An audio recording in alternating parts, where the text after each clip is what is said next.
when you're find that there are frequent deviations from the process, that's a great time to evaluate if this process is actually working for you and your business. Because a lot of the times, the reason that we deviate from a process is because it's inefficient, because it's clunky, because it's not intuitive. And because there are so many tools and tools like ClickUp have so much kind of infinite capability that if we figure out, what is the inefficient point, what's the sticking point, then how can we figure out how to make this more efficient? Or how can we validate that the importance of following this specific process outweighs the convenience of deviating from it? Welcome to the Inspired to Thrive podcast. I'm your host, Phoebe Lay, and in each episode, I will be sharing with you insights from either an inspiring person or myself to help you thrive and shine online and in person. We talk about all things marketing, relationships, money, business, growth, mindset, and more. So thanks for tuning in, and I look forward to seeing you inspired to thrive. What if the thing standing between you and your best creative work isn't talent or time, but the chaos of running your own business? Today, we are diving into how the right systems can actually set your creativity free. I am joined by Gail Fraser, a systems expert and founder and CEO of Worksimple. Gail helps creatives and event industry professionals harness the power of workflow automation so that they can stop drowning in admin work and start focusing on the work that truly lights them up. Based in St. Paul, Minnesota, she's also a dedicated community builder, a local networking powerhouse, and the host of the popular small business workshop, Organizing Chaos: Business Systems for a Better Life. Her mission? Helping people work smarter, not harder, so that they can show up more vibrantly in their business and in their lives. Today, we are going to unpack how systems can transform the way you run your business, whether you're juggling client inquiries, managing projects, or just trying to keep your head above water. Gail, welcome to the show. It is so good to have you. Thanks for having me. I'm really glad we're having this conversation today because systems and workflow automation is one of those topics that can feel a little bit dry on the surface, but it actually has such a big impact on how we show up in our businesses. I was literally talking about this in a recent episode where we were talking about business owners and anyone that's juggling a lot of moving parts, and how having the right systems in place is actually a game changer. But before we dive into all of that, I'd love to hear your story. What inspired you to become a systems expert and to start Worksimple? It was kind of a long, winding path, like many entrepreneurs have. And with systems, I fell into it by accident. So I had dropped out of college at 19, done a variety of roles. And then when I started my corporate career, I actually started in recruiting. So I was hiring interns and recent graduates and basically built that program from scratch in the company that I was working for. And then when I pivoted to a similar role in a new company, they had a really established program, but their systems were really behind. So they were interviewing thousands of people a season. So that would be spring and fall semester. And we're tracking it in an Excel spreadsheet shared across a team of 4 people, and it was just really lacking the functionality that they needed. And so selfishly, I raised my hand to say, "I'll fix it, but I'm not using this." And I learned that I implemented a new project management tool called ClickUp, which I use still, and basically built a system from the ground up that had a lot of automation, a lot of workflow tracking. So being able to see all of the changes that people have made, which is really valuable when you're working in a team, and built a system that just worked better for our team. And that was kind of what triggered me to go into that. I worked in consulting. So I've worked in operational process improvement roles across corporate, nonprofit, and large startups. And I found the work that I love, but didn't love who I was doing them for. And I'm really inspired by small business owners and women business owners.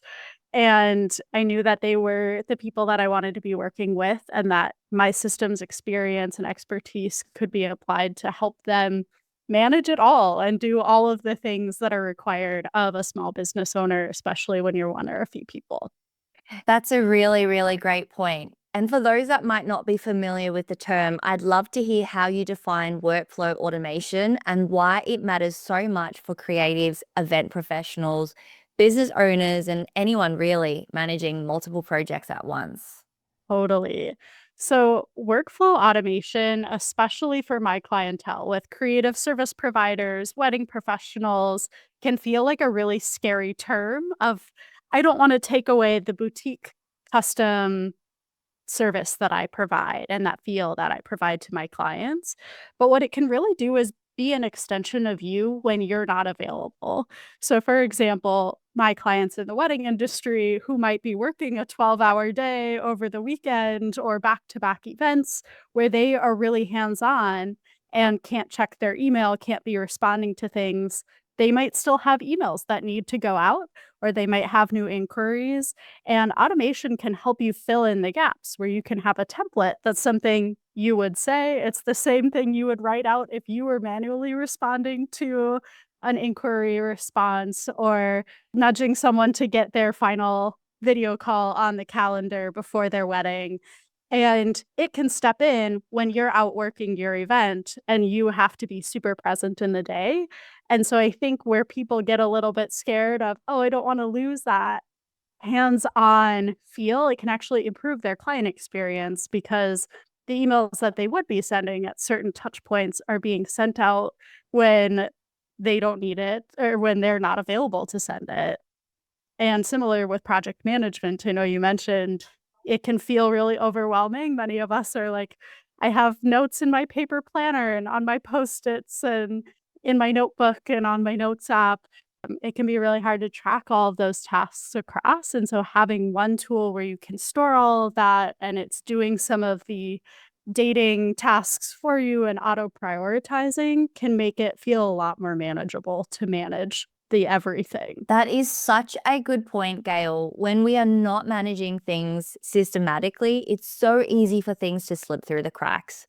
And often it's those small but critical details, the ones we take for granted or don't think to put a checklist on, that's what ends up making the biggest difference. And I've experienced that myself before as well. If you could share a story with us, I'd love to hear, whether from your own experience or from one of your clients, how has implementing better systems transformed how they run their business or how you've run your business? Totally.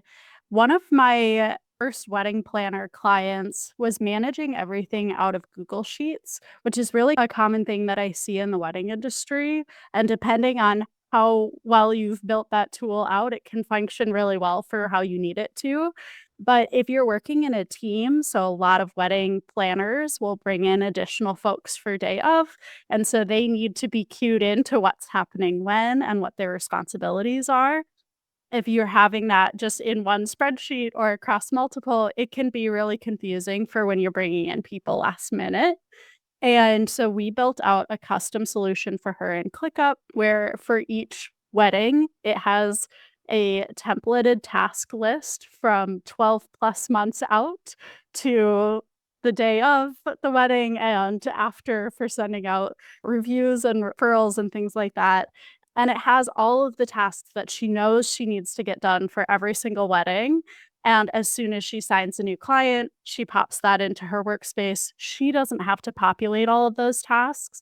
And then if she has the one off things that come up that are unique to that couple or unique to that client, she's able to pop those in there. Her workspace is already built to support that, but she doesn't have to go through and add all of those. And she already has all of the dates generalized in there. So it sends her reminders when she needs to check in with her couple or their tasks that she needs to do so that she doesn't have to manually add tasks and manually prioritize them. It saves her a lot of time and also makes her look super organized and on top of it for her clients, and also super able to communicate and effectively share out a plan with her assistants that she's bringing in day of.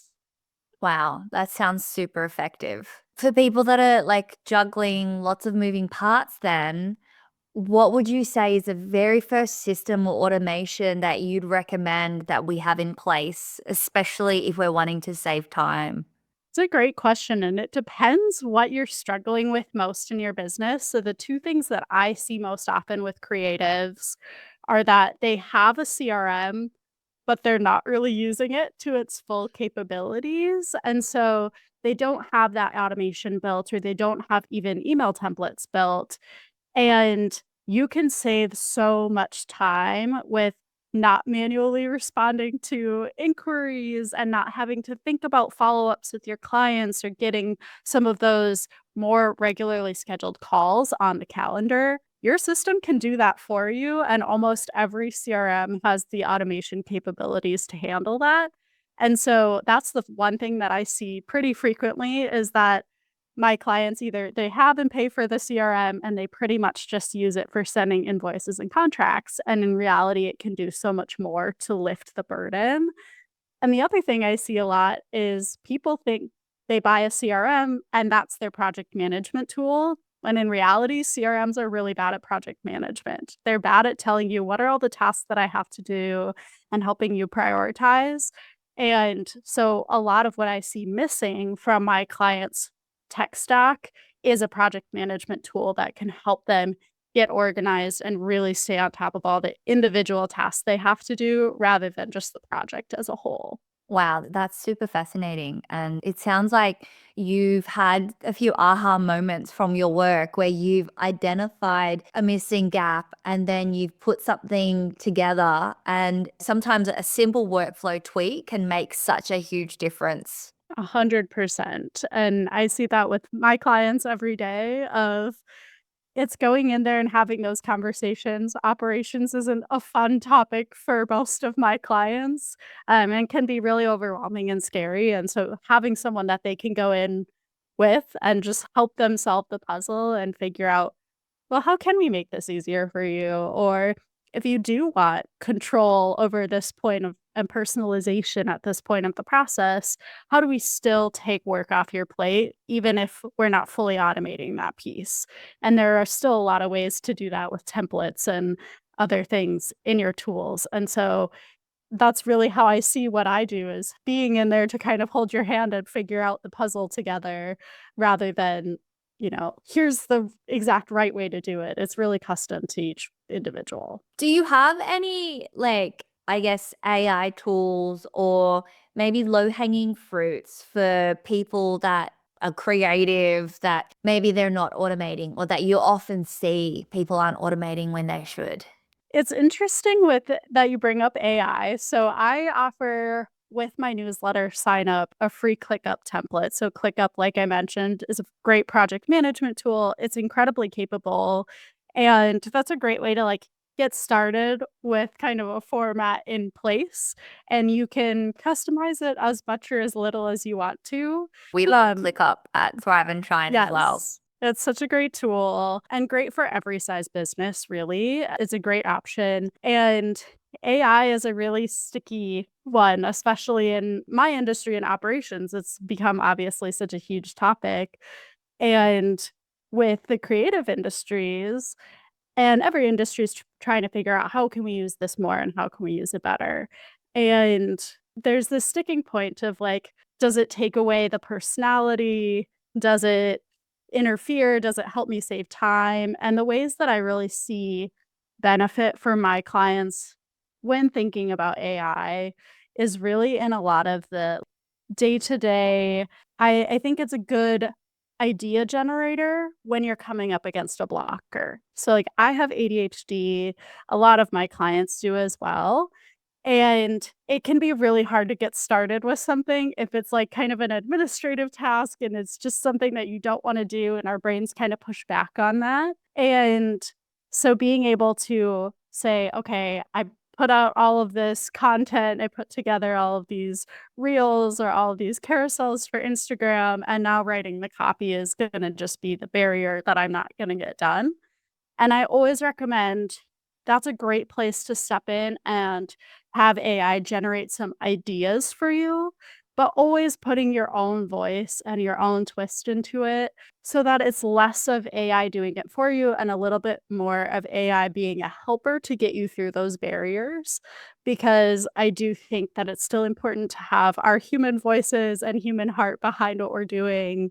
And then images like AI headshot and things can be really unsettling when we see them. And so that's not the image that you want to associate with your brand, is that people see it and immediately feel like that doesn't feel real.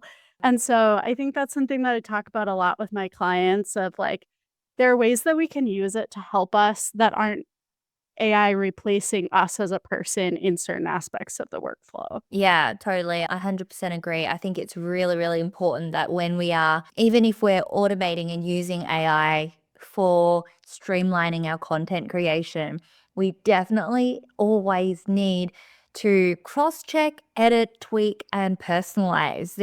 It's a rare situation to just 100% trust AI. It's really rare. It will always get it right. And there's always something you can tweak. There's always something you can adjust. So yeah, I'm definitely akin to that.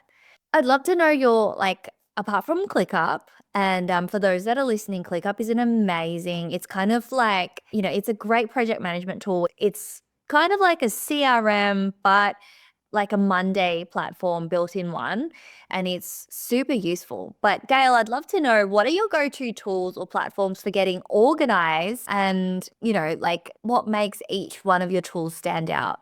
That's a great question. I think there are three basic tools that I touch most often, or three different types of tools. The first is CRMs, and with creatives here in the States, Honeybook is really popular. Dubsado is also a great option.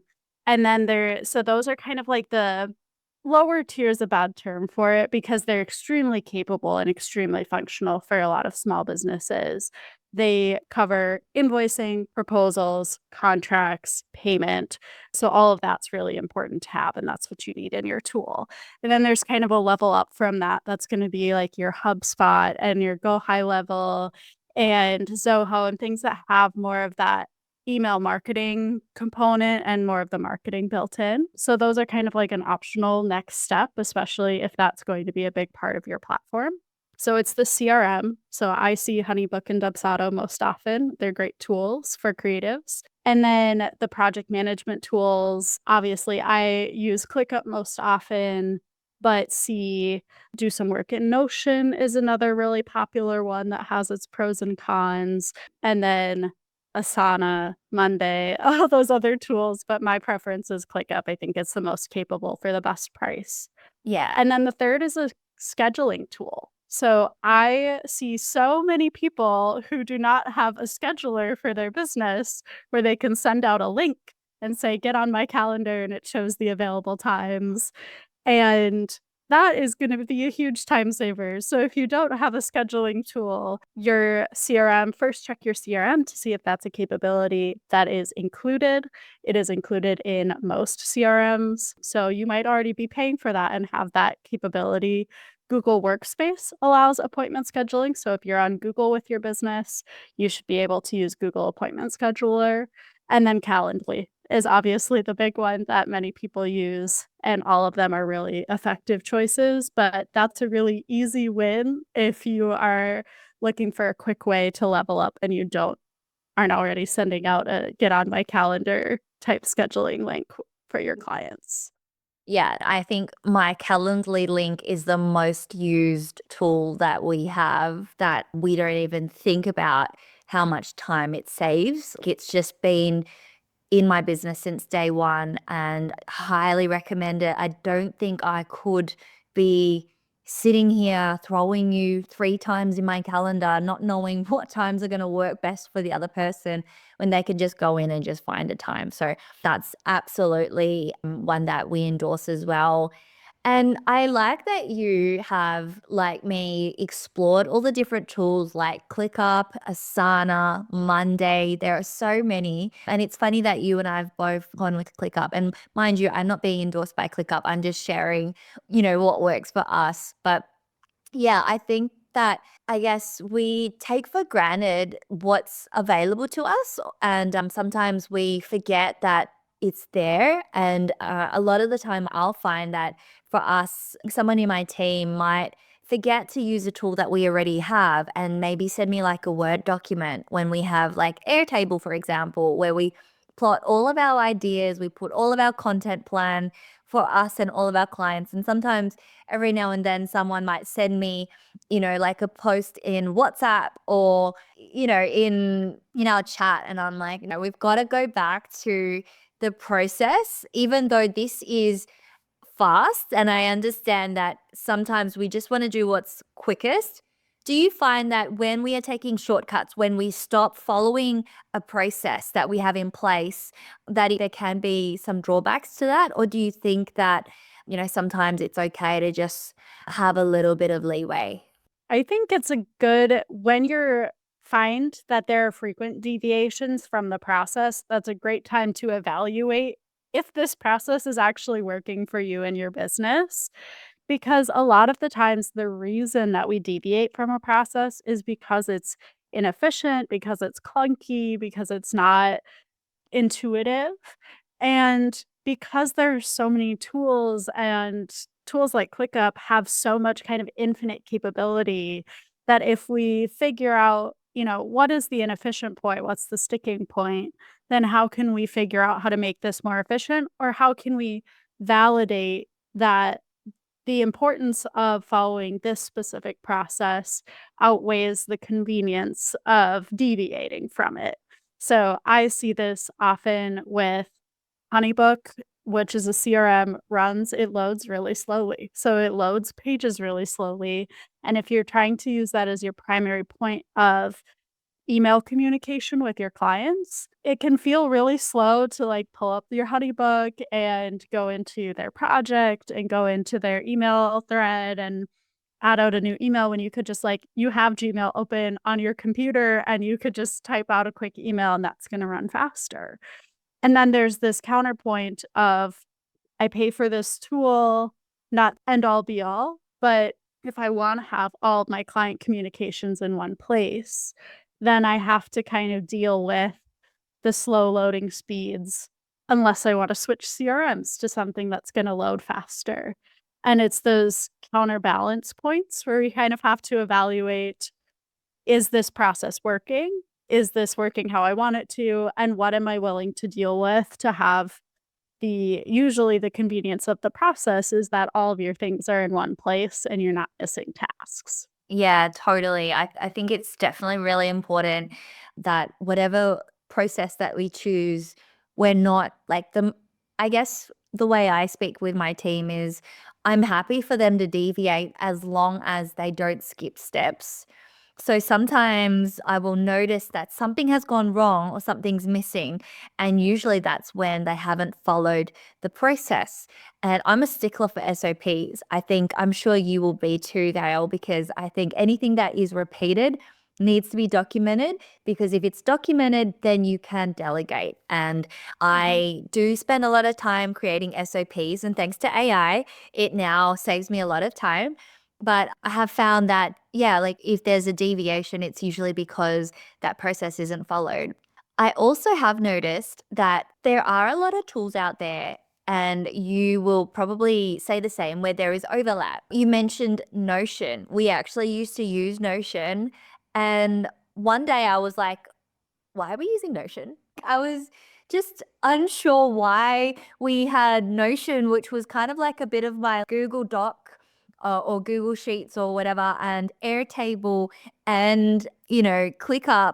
And I was like, why are we using Notion? And I'd love to hear, have you ever kind of come across a tool where you're like, why are we even using this? We've already got this, and there was overlap. And what did you do about it? That's a great question. I was actually surprised that you said you use ClickUp and Airtable because I find those to be very similar tools or could be built out similarly. And Perhaps we're not maximizing, we might not be maximizing ClickUp. And I think that's where having someone like yourself is really useful and beneficial, because there may be things that we don't even realize ClickUp is capable of doing. So, yeah, that's really, really interesting that you say that. yeah, so I don't come up on that with my clients super often because generally with my size clients, they're trying to limit the number of tools that they're using and the number of subscriptions that they have. But what I do find sometimes is that they've tried a bunch of tools and nothing sticks. And so then they have some things that are over here and some things that are, in Notion and some things that are in Asana. And my general approach always is to stay where you're comfortable as much as we can because it's really hard for as a business owner who's doing a million other things to learn a new tool. And so I just recently had a client who's a web designer. She was like, yes, I think I need to move into ClickUp. I've been using Notion and a tool called Outline, and it's just feeling messy. I'm in too many places. And after I looked at her specific needs and her use cases, I was like, well, I think Notion is the right tool for you, but we're just not using it effectively. And so we put together some templates that can replace her outline tool and put together some resources for her clients. And then we're able to kind of get on a call together and do a cleanup of her current Notion space. So it was feeling messy and cluttered and there are things that she wasn't using. And so it's like, okay, let's take some of that out then. Let's clear out what you're not using and what's making your space feel messy and make you not want to enter it and making things feel disconnected. And so improved some of the like task linking and things in her Notion workspace to make it a really effective tool when previously it was something that she was ready to abandon. And so that's what I see most often is people think the tool is ineffective when really it's just not built out effectively for their needs. It might have the capabilities that they need and they're just not using them. Yeah, that's really important to like be able to identify so that you can shift, because I think that definitely has such an impact on your business. I'd love to hear about your micro systems, Gail. What are some of your micro systems as someone with ADHD that you don't even think about that isn't a software or an online tool, but some like micro systems or micro automations you have in life? That's such a great question. This relates to how I use ClickUp, but on my phone, I have the ClickUp widget to add a task, and it adds a task to my to-do list. And I just have the statuses set for kind of general buckets like work or home or things like that, so that it's super quick and easy for me to add it to my to-do list straight from my like home screen on my phone. And so like that's one way that I can have a thought come up while I'm making dinner and I can just quick at it and dump it out because otherwise it will go away and be gone forever is kind of how my brain works. And so I can just kind of get it out on proverbial paper and get it into my system where I can come back to it later. And then I love setting, I'm really bad at time blocking. So if I set a time on my calendar that I'm going to do X, Y, and Z, my brain just resists that and it doesn't like to do that. And so I set real boundaries for myself. One of my favorite, I love to make bread. I'm this a late to the game sourdough girl. And I found that it's super, super helpful as a real consequences time boundary for me where you make your dough and then you have to kind of touch it every half hour for a little bit and then you have a few more hours and then if it's in the oven for an hour and having those real chunks of time where it's like okay, I have 20 minutes and then I have to go do this and then I have 20 minutes and then I have to go do this rather than just like it's blocked on my calendar in 20-minute increments where there's no real consequences to Yeah, it. you can just I ignore it find or that to like be drag and drop. super helpful. I love that because so often we try these tips that people say, like, yeah, do a 20-minute timer, and then we just ignore it. But if you ignored it where there's bread in the oven, you'll just have to start again. And that's not nice. We want our sourdough. So whether it's bread or some kind of real timeline, I think that's why a lot of ADHDers are like late to everything because I have to leave at 3. I'm going to see how much I can get done before 3 because it's that real time barrier that feels real versus just some arbitrary time that I put on my calendar that I can just move around if I want to and not pay attention to. Yeah. And I'd love to hear about overwhelm. Have you ever experienced, like maybe this was before you had these systems in place, but have you ever experienced like mental fog or overwhelm or decision fatigue? And would you say that that is what kind of led you to be a systems queen like you are today? That's a great question. I deal with overwhelm all the time, still, even with great systems in place, because I currently work a 9 to 5 in addition to running a business. And there are just a lot of things that need to happen in both worlds. And so having my systems helps manage that. But sometimes there's just a lot going on and that feels overwhelming. I have found for myself that the best thing I can do when I'm hitting that wall of where my brain kind of shuts down and it's like, I can't do anything, is not to push through it, but to kind of change environments. So whether that's like I go for a walk and kind of reset, and then I can maybe come back to it, or I love to work from a coffee shop. And so, like going to work from a coffee shop, physically changing spaces that I'm working in can really help kind of reset my brain when it's getting to a place where it's just kind of getting stuck and dealing with some of that executive dysfunction. I also lean into periods where I am feeling hyper focused, and I really benefit from co-working too. So I just went to a co-working session today at a coffee shop with a women's entrepreneur networking group here in the Twin Cities, and I is great to just like be around other people. They call it body doubling in the ADHD world, but it can just be really helpful. Totally, totally. I get that. I find my workflow is so much more efficient when I'm co-working, but my space is so important too. So I'm part of Mhm. a network where we get access to 10 co-working spaces here in Melbourne alone. And there are ones where I will get a lot of work done and I'm super deep in my work as well. And I'm really creative and lots of ideas come and I'm in flow state.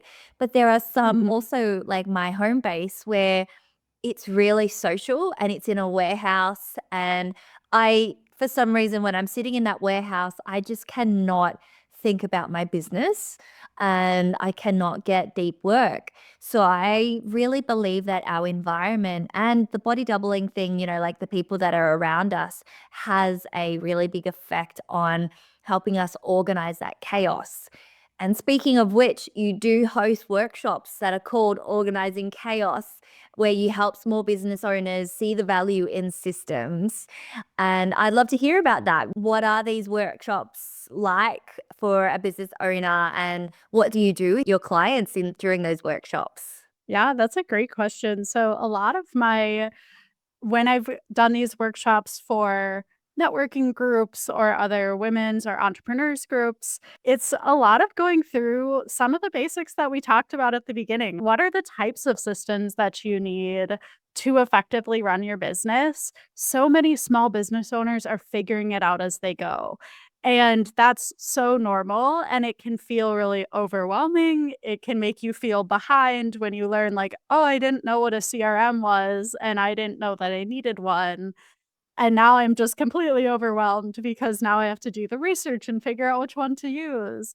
And so we really go through what are the 5 types of systems that you need to effectively run your service-based business and my recommendations, and then go through some of those basic workflows, like how to get your inquiry form to link to your CRM on your website, how to get some of those email automations in place to auto reply to those, getting your scheduler set up, things like that, so that it's really kind of an operations 101 for service-based business owners. And I really catered it to sort of newer businesses, but I've given this workshop in groups of more established entrepreneurs than myself who have been taking avid notes and asking questions about all these different tools and saying, "Oh, I didn't know that was a thing, and that's gonna save me so much time, and I didn't know that I needed this tool and asking really engaged questions about it. Whereas myself as a systems person, I'm like, obviously you need these tools, but it's not obvious to a lot of people who are just starting out. They have a creative passion and they're trying to make it come to life and make it work with what they know. And so that's really what Organizing Chaos workshop is about, is just bringing awareness to how you can run most effectively and making some tangible action steps towards that. It sounds like it's something that is not only super helpful, but it also could be really fun and engaging as well. That's the goal. I like to try to make operations as fun as possible because it's not everyone's favorite topic. I enjoy it. I think it's fun. And it doesn't need to be scary and boring. It can be fun and just light and fun and easy too. I 100% agree. I think that it's something that we can get into the habit of doing, and I believe that we should get into the habit of doing it. Because yeah, the more we, I guess, create systems in place, the more time we save. A lot of people don't realize Mhm. just how much time can be saved. Yeah, by these what might initially feel like a mundane task, it really creates such a ripple effect. Totally. And I think that's where I make the most impact for most of my clients with the email automation. And you say, oh, I'm going to automate this one email for you. And people see that as like, well, that's nothing. Like, that's not going to save me any time. I already have that in my head. I send it out 12 times a week. But what if you didn't have to send it out 12 times a week? And then that's time that you have back to spend your creative energy on something other than sending an email. And as you automate more and more of those pieces, you're not automating everything, especially in the service space. But as you automate more and more of those little pieces that are more repetitive, that clears up a ton of time overall in your calendar and a ton of energy that you might have otherwise been spending tapping out the same email. Which, if you're a photographer or you're a graphic designer, that's not how you want to be spending your energy. You want to be spending it doing what you love. And so we can create a template so you can do it one time, but it's really that incremental change of like, you can start with one and see how much time and energy that saves you, and then add in little chunks as we go that clears up your schedule. Absolutely. Yeah, I agree. And I can totally relate to that. And I would really want to find out as well, Gail, in terms of just going back to, because we've just celebrated ADHD Awareness Month. I want to know, what's one piece of advice that you can give to someone who feels overwhelmed by the chaos in their business, and especially if they're neurodivergent and they have lots and lots of ideas in their heads. What's one piece of advice you would recommend, or one action step they can take today to help organize that chaos and reduce the overwhelm? That's such a great question. I really like having one place where I can dump all of my ideas, and I have a space for that in ClickUp because in my head, especially when I'm feeling really energized, I might have a million ideas kind of rapid firing in my head, and being able to dump those out into my ClickUp space, I'm able to pull them out of my head so that I don't just get super overwhelmed with the chaos that's inside my brain. And I can put it somewhere and know that it's going to be there to come back to, rather than feeling like I have to hold on to it and remember. And I find that that clears up my brain space a lot. And I know you said one piece of advice, but my second piece of advice is to build your systems around you. So if you're a person that has ADHD, it's not possible to show up super consistently and super ritualed and super regimented for most of us. And so build systems that support how you are rather than trying to fit yourself into a box of what you think an entrepreneur should look like or should work. Yeah, I love that. I love the advice about creating systems around you and just being self aware, but also being kind, not pressuring yourself to be a certain way when that's not how you were built, because we all have certain skills and talents and unique capabilities, and we shouldn't box ourselves in and expect that we need to show up in a certain way just because other people can or society says that we should. Yeah, I think what you just shared is so great, and I really love that. I'm actually going to take that as well and use that in my business. I love that. And lastly, I'd love to know, Gail, how do you balance the need for structure, which can help, can be really important, and creative freedom, which a lot of people, I guess some people might need a bit more of, especially say like artists and event planners, those, they crave a little bit more creativity and freedom. How do you balance the need for both? I think that a good system allows you to show up more creatively. And so that's how I talk about it with my clients, because just like with the emails, if you're spending your creative energy sending out the same email 12 times a week when your system could be doing it for you, a template that has all of the tasks that you need baseline for photography client or for a wedding client, then you don't have to spend your energy doing that. You get to spend your energy creating and being your most vibrant self and showing up the way that you want to. And so a system that's really set up to work with you as a creative is one that allows you to do your creative or be in your creative genius as much as possible. And so I think having that structure, which is needed as a business owner to not miss deadlines, not miss tasks that your clients need done, or miss steps in your process, that it kind of takes care of that for you and holding you accountable so that you can focus on the parts of your business that you love instead of focusing on trying to manage all of that in your head or across kind of messy systems. So good. Yeah, I love that. Thank you so much, Gail. This conversation has been so not only practical, but it's also just so, I guess, nourishing, because it does help us to realize that we have so many ways that we can nurture and support creativity and also our dreams and our goals, and create a thriving business and success in our own ways, in our own terms.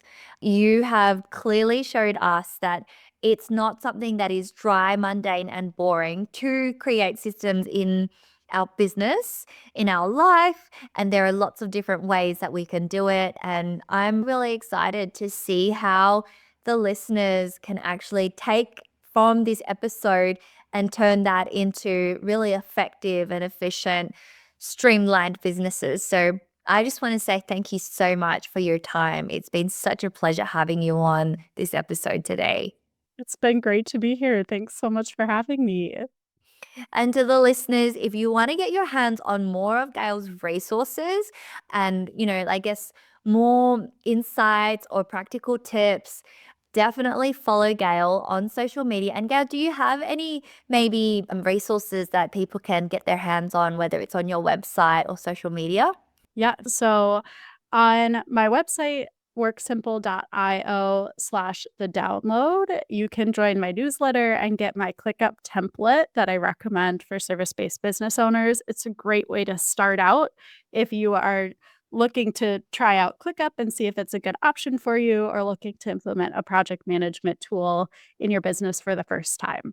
So useful and so practical. I'm definitely going to get my hands on that as well, because we love ClickUp. And any way you can streamline things or maximize what you already subscribe to is always a good thing and an efficient way to be.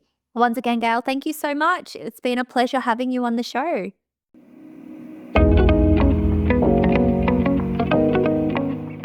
So thanks for tuning in, and I look forward to seeing you inspired to thrive.